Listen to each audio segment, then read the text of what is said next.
Gopur pura pe peo, nanak gopur pura pe peo.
Lakh ਖੁਸ਼ੀਆਂ ਪਾਤਸ਼ਾਹੀਆਂ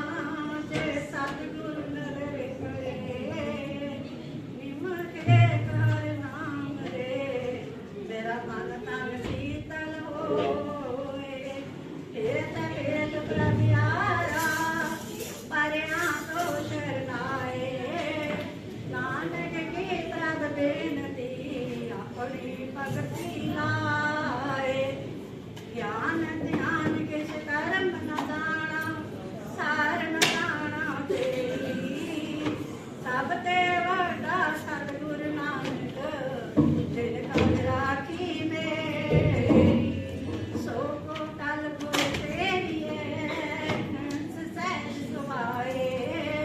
ਦਰਸ਼ਨ ਦਰਸ਼ੀਏ ਗੁਰੂ ਕੇ ਮਰਨ ਦੁਖ ਜਾਏ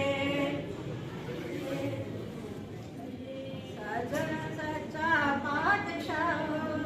ਸਾਂ ਦੇ ਸਾਹੋ ਜਿਸ ਪਾਸ ਬੈਠਾ ਜਾ ਜਾਈਏ ਤਾਂ ਸੁਵੇਲੇ